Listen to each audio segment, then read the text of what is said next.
जी है तो आज प्रधानमंत्री जी आ रहे हैं, भंग कर दें, दोबारा चुनाव हो जाए पूरे देश का एक बार। अगर इतना ही जल्दी है वन नेशन वन इलेक्शन के लिए, तो ये समय, इससे अच्छा क्या समय मिलेगा कि जब हम संविधान पे चर्चा कर रहे हैं, बहस कर रहे हैं, तो आज ही अपनी भी सरकार और पूरे देश की सरकारें भंग कर दें, दोबारा चुनाव करा दें, अगर इतनी जल्दी है तो। और फिर हमने हाल तो वही देखा है ना, नारी बंधन, जो एक महिलाओं को सम्मान के लिए नारी बंधन, क्या आरक्षण हो गया महिलाओं का? और याद कीजिए कब फैसला लिया था सरकार ने। इसलिए आप उनके जुमले में मत उलझिए, वो आपको हमको उलझाना चाहते हैं। ये खोदने वाले लोग हैं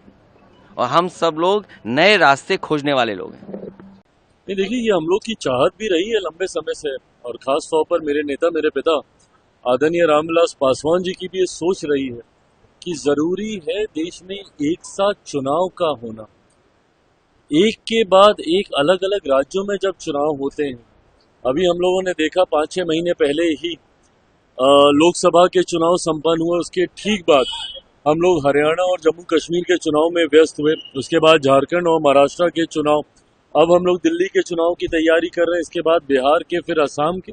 तो हर दूसरे तीसरे महीने जिस तरीके से देश के किसी ना किसी राज्य में चुनाव होते हैं, वो न सिर्फ आर्थिक बोझ देश के ऊपर डालने का काम करते हैं, बल्कि जिस तरीके से मशीनरी के डिप्लॉयमेंट को भी लेकर बार बार सेना एक जगह से दूसरी जगह इसका डिप्लॉयमेंट को लेकर भी एक व्यवस्था तैयार करने की जरूरत पड़ती है, इसमें भी समय बहुत ज्यादा बर्बाद होता है। ऐसे में,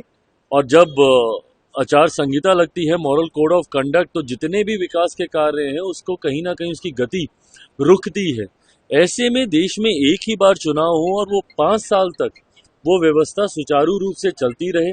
सरकारें सिर्फ और सिर्फ देश के विकास और आर्थिक सुधार की दृष्टि से कार्य करें,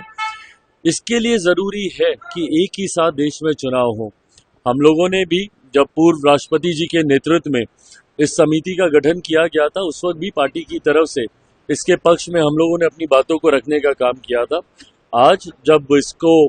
धीरे धीरे धरातल पर उतारने का प्रयास केंद्र सरकार के द्वारा किया जा रहा है, लोक जनशक्ति पार्टी रामविलास पूरी तरीके से, मजबूती से इसका समर्थन करती है।